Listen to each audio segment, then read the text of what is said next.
தமிழக மாணவர்களின் உயர்கல்வி தரத்தினை பாதிக்கும் வகையில் அண்ணா பல்கலைக்கழகம் மற்றும் தனியார் பொறியியல் கல்லூரிகள் சேர்ந்து மோசடியில் ஈடுபட்டுள்ளதாக தெரிவித்து இது தொடர்பான தரவுகளை அறப்போர் இயக்கம் சார்பில் இன்று சென்னை பத்திரிகையாளர் மன்றத்தில் வெளியிடுவதற்கான செய்தியாளர் சந்திப்பு நடைபெற்றது. இதுபோல் நீங்கள் அதிகார மையத்தை நோக்கி நகர்த்தினீங்கன்னா ஒரு 15,000 எலிஜிபிளான இளைஞர்களுக்கு வேலை கிடைக்க வாய்ப்பு இருக்குது. இந்த பத்திரிகையாளர் சந்திப்பில் அமைச்சர் பண்ண வேண்டியது, விசி பண்ண வேண்டிய, வைஸ் சான்சலர் பண்ணியிருக்க வேண்டிய வேலையை இன்றைக்கி நீங்கள் செய்ய போகிறீங்க.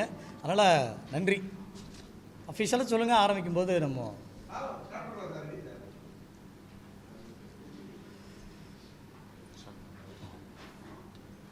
தமிழ்நாட்டில் இன்றைக்கி இன்ஜினியரிங் கல்லூரி அட்மிஷன்ஸ் அந்த கவுன்சிலிங் நடக்கிறத பார்த்துருப்பீங்க.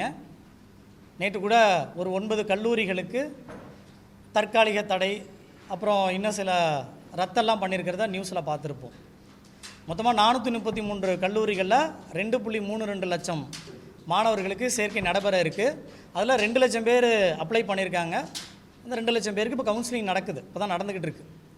கடந்த 2023-24 நிதியாண்டில் போலித்தனமாக பேராசிரியர்களை போலியாக ஒரு 353 பேராசிரியர்கள் போலியாக தங்கள் கல்லூரியில் இருக்கிறாங்க அப்படின்னு சொல்லி ஒரு 224 கல்லூரிகளில் அப்ரூவ் பண்ணியிருக்கிறாங்க. இந்த அண்ணா யூனிவர்சிட்டியோடைய CAI, centre for affiliation institution, அவங்க கொடுத்த அப்ரூவலில் தகுதி இல்லாத தரமற்ற நூற்றுக்கணக்கான தனியார் கல்லூரிகளில் நம்ம மாணவர்கள் படிச்சிருக்கிறாங்க.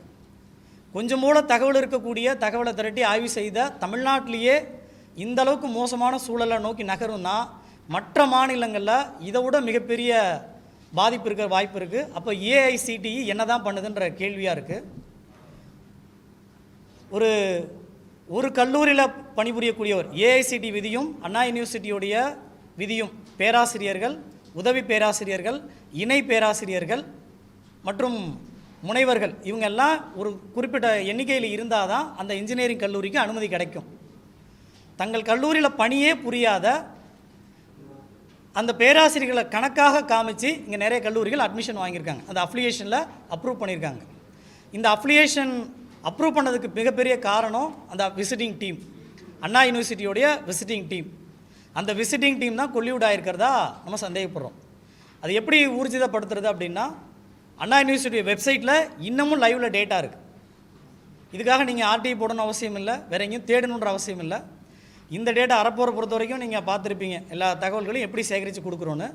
இந்த தகவலை அண்ணா யூனிவர்சிட்டியோடைய வெப்சைட்டில் அஃபிலியேஷன் பேஜில் அஃபிலியேட்டட் கல்லூரி 2023-24 5 மண்டலங்களாக பிரித்து வச்சுருக்கிறாங்க. அந்த 5 மண்டலங்களில் இருக்கக்கூடிய அந்த கல்லூரிகளோட விவரங்களை எடுத்து பார்த்தீங்கன்னா தெரியும். ஒரு பேராசிரியர் மாரிச்சாமின்ற ஒரு பேராசிரியர் ஒரே நேரத்தில் நாம் இருக்கக்கூடிய இதே நேரத்தில் தமிழ்நாட்டு கல்லூரிகளில் 11 இடங்களில் வேலை செய்கிறார். மாணவர்கள் பேசிகிட்டு இருக்கிறார். முழு நேர பணியாளராக பணிபுரிகிறார். முழு நேர நீங்கள் ஃபேக்கல்ட்டி கெஸ்ட் ஃபேக்கல்ட்டி கேட்கலாம். கெஸ்ட் ஃபேக்கல்ட்டி ஃபேக்கல்ட்டி மெம்பராக கிடையாது. ஃபேக்கல்ட்டி மெம்பர்னால் அங்கே முழு நேர பணியாளராக இருந்தால் மட்டும்தான் அந்த கல்லூரியோட பணியாளராக கணக்கெடுக்கப்படும். அந்த கணக்கெடுத்தால் தான் அஃபிலியேஷனே கிடைக்கும், அண்ணா யூனிவர்சிட்டியோடைய அங்கீகாரம் கிடைக்கும். அதே போல் முரளி பாபுன்னு ஒரு ஃபேக்கல்ட்டி, அவர் 11 கல்லூரிகளில் இதே நேரத்தில் வகுப்பு எடுத்துக்கிட்டு இருக்கிறதா ஆவணத்தில் இருக்குது. இது ஃபோர்ஜரிங்களா இல்லையா? அதே போல் இன்ஸ்பெக்ஷன் போகிறாங்க. விசிட்டிங் டீம் இப்போ உங்களுக்கு தமிழ் ப்ரெஸ் ரிலீஸில் வந்திருக்கோம். அதில் அனெக்சர் 2 பார்த்துக்கங்க. அனெக்சர் 2ல் அந்த மாரிச்சாமின்ற ஃபேக்கல்ட்டி 11 இடங்களில் வேலை செய்கிறத, ஏஞ்சல் காலேஜுக்கு 5/6/23 விசிட்டிங் போயிருக்காங்க. அங்கேயும் இந்த மாரிச்சாமின்ற ஒரு பணியில் இருக்கிறாரு.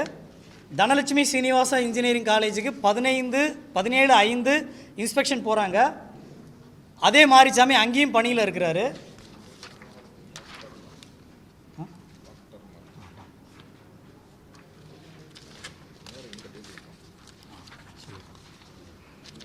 ஃபாத்திமா மைக்கேல் காலேஜில் 26/5/23 இன்ஸ்பெக்ஷன் போகிறாங்க. அங்கேயும் முனைவர் மாரிச்சாமி பணியில் இருக்கிறார். இந்த டேபிளை நீங்கள் இந்த டேபிளில் அனெக்சர் கொடுத்துருப்போம். அனெக்சர் 1ல் ஃபஸ்ட்டில் இருப்பார் மாரிச்சாமின்றவர். அவர் பணி சேர்ந்த நாளும் இன்ஸ்பெக்ஷன் போன டேட்டும் பார்த்திங்கன்னா நியரஸ்ட்டில் இருக்கும். இப்போ உதாரணத்துக்கு மாரிசாமி பொறுத்த வரைக்கும் எம்ஆர்கே இன்ஸ்டியூட் ஆஃப் டெக்னாலஜி கடலூரில் 16/5/23 இன்ஸ்பெக்ஷன் போகிறாங்க. அண்ணா யூனிவர்சிட்டியோடைய அஃபிலியேஷன் டீம் விசிட்டிங் போகிறாங்க. அந்த கல்லூரியில் 3/6/20 இவர் ஜாயின் பண்ணியிருக்கிறதா கொடுத்துருக்கிறார். அதே விசிட்டிங் டீம் வந்து அண்ணா யூனிவர்சிட்டியோடைய விசிட்டிங் டீம் வந்து 17/5 அதாவது அடுத்த நாள் 16/5 எம்ஆர்கே இன்ஸ்டியூட் போகிறாங்க. 17/5 தனலட்சுமி சீனிவாசா காலேஜ் போகிறாங்க. அங்கேயும் அந்த மாரிசாமி பணியில் இருக்கிறார். அதுக்கு அடுத்தபடியாக 18 அதுக்கு அடுத்த நாள் 18/5/23 போகும்போது கதிர் காலேஜ் ஆஃப் இன்ஜினியரிங் கோயம்புத்தூர்லேயும் பணியில் இருக்கிறார். அதுக்கு அடுத்த நாள் 19/5/23 போன மே மாதத்தில் நடந்த 4 அடுத்த விசிட்லேயும் இந்த முனைவர் மாரிசாமின்றவர் அடுத்தடுத்த கல்லூரிகளில் இருக்கிறார். முதல் நாள் எம்ஆர்கே இன்ஸ்டியூட்டில் இருக்கிறாரு. 2வது நாள் தனலட்சுமி இன்ஜினியரிங் காலேஜில் இருக்கிறாரு. தனலட்சுமி சீனிவாசா இன்ஜினியரிங் காலேஜ் பெரம்பலூரில் இருக்கிறாரு.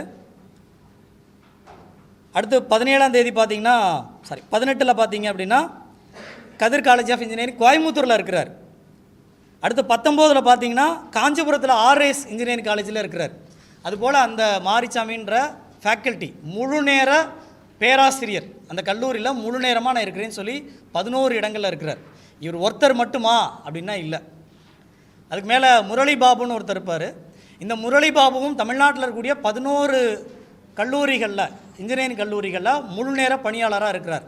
இந்த முரளி பாபு இன்றைக்கி சிண்டிகேட் மெம்பராக இருக்கக்கூடிய அண்ணா யூனிவர்சிட்டியில் சிண்டிகேட்டு டீமில் இருக்கக்கூடிய ஒரு கல்லூரியில் பணிபுரியறது தான். அந்த கல்லூரி லிஸ்ட் சிண்டிகேட்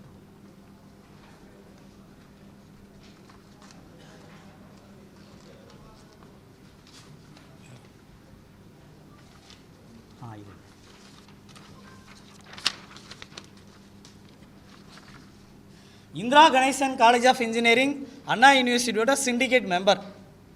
இந்த கல்லூரியில் வேலை செய்யக்கூடிய முரளி பாபு தமிழ்நாட்டில் இருக்கக்கூடிய இன்னொரு 10 கல்லூரிகளில் ஒரே நேரத்தில் முழு நேர பணியாளராக இருக்கிறார். இது மட்டுமே இல்லை, இதுபோல் 363 ஃபேக்கல்ட்டிஸ் தமிழ்நாடு முழுசும் 363 ஃபேக்கல்ட்டிஸ் போலியாக 972 இடங்களில் பணிபுரிகிறாங்க முழு நேரமாக. எப்படி பணிபுரிய முடியும்? இது விசிட்டிங் டீம் தான் காரணம். இதில் இன்னொரு பியூட்டி என்னென்னா 2/6/23 போன ஜூன் மாதம் 2ஆம் தேதி 2 கல்லூரிக்கு போகிறாங்க. அதோடைய அனெக்சர் பார்த்தீங்கன்னா அனெக்சர் 5 குறிப்பிட்டிருப்போம். ராம்குமார்னு ஒரு ஃபேக்கல்ட்டி 2ஆம் தேதி ஜூன் மாதம் 23 ஒரே நாளில் 2 கல்லூரிக்கு விசிட்டிங் போகிறாங்க. வேறு இன்ஸ்பெக்ஷன் டீம். அதில் ராம்குமார்னு ஒரு ஃபேக்கல்ட்டி முழு நேரமாக இந்த ஸ்ரீ சாஸ்தா இன்ஜினியரிங் காலேஜில் வேலை செய்கிறார். அதே நாளில் இன்னொரு இன்ஸ்பெக்ஷன் டீம் வந்து ஸ்ரீ கிருஷ்ணா காலேஜ் ஆஃப் இன்ஜினியரிங்கில் வேலூரில் நடக்குது. அங்கேயும் இந்த ராம்குமார்ன்ற ஃபேக்கல்ட்டி ப்ரெசண்ட்டில் இருக்கிறார். அப்போது இந்த விசிட்டிங் டீம் வந்து எப்படி உறுதிப்படுத்த முடியும்? இதுபோல் 11 ஃபேக்கல்ட்டிஸ் 11 முழு நேர பேராசிரியர்கள் உதவி பேராசிரியர்கள் முனைவர்கள் கல்லூரிகளில் ப்ரெசண்ட்டில் இருந்திருக்கிறாங்க. அப்போ விசிட்டிங் டீம் இங்கே க்ளீனாக தெரியுது, பிளண்டடாக அவங்க வயலேட் பண்ணியிருக்கிறாங்க, காம்ப்ரமைஸ் பண்ணியிருக்கிறாங்க அப்படின்றது. அந்த டீமை பற்றின விவரங்களை கேட்டு ஆர்டிஐ போட்டிருந்தோம். அப்புறம் இந்த டீமை விசிட்டிங் டீம் இன்ஸ்பெக்ஷன் டீமை அனுப்பின டைரக்டர் இளைய பெருமாள் அவங்க தான் பதில் சொல்லணும். இந்த விசிட்டிங் டீம் யாருன்னு கேட்டு ஆர்டிஐ போடுறதுக்கு எந்த விதமான பதிலும் கொடுக்கல. அது ஆணையத்தில் காத்திருப்பில் இருக்குன்னு வச்சுக்கோங்க. இந்த விசிட்டிங் டீம் பற்றின எந்த தகவலும் இணையதளத்தில் இல்லை. டைரக்டர் இளைய பெருமாள் சிஐயோட டைரக்டராக அப்போ இருந்தவர். கடந்த 2-3 வருஷமாக அவர் தான் இருந்தார். அவர் தான் இந்த நோட்டிஃபிகேஷன் போட்டு விசிட்டிங் டீமை அனுப்புனார். 2023-24 அவர் தான் அனுப்புனார். அவர் தான் இந்த விசிட்டிங் டீமோட ரிப்போர்ட்டை எடுத்து சிண்டிகேட்டு கொண்டு போகிறாங்க. அப்புறம் விசி இவங்கெல்லாம் கொடுக்குறாங்க. அப்போது எந்த அளவுக்கு இன்ஜினியரிங் கல்லூரியில் மாணவர்களை தகுதியற்ற ஒரு கல்வியை கொடுக்கறதுக்கு இங்கே வயலேட் நடந்திருக்குன்றதை பார்க்குறோம். இது நீங்கள் வெப்சைட்டில் பார்க்குறத நம்ம கடைசியாக பார்க்கலாம் எப்படி இருக்குது அப்படின்றது. இது மட்டுமே இல்லை, முக்கியமாக 3வது விஷயம் 13,861 பேர் ஏயுஐடின்னு சொல்லுவோம்.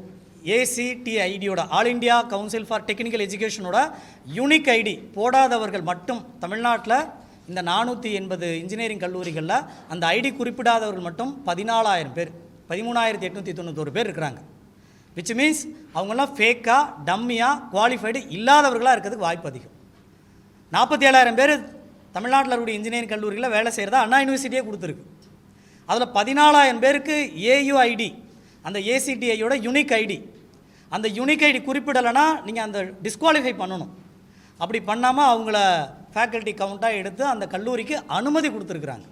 அப்போ தரமற்ற கல்லூரிகள் இங்கே தமிழ்நாட்டில் தொடர்ந்து இதுக்கு முன்னால் வருஷம் இருந்திருக்குன்னா இதுக்கு முன்னால் வருஷத்துலேயும் டேட்டாவில் இருக்கிறத அப்பப்போ செய்திகளுமே பார்த்துருக்கோம்.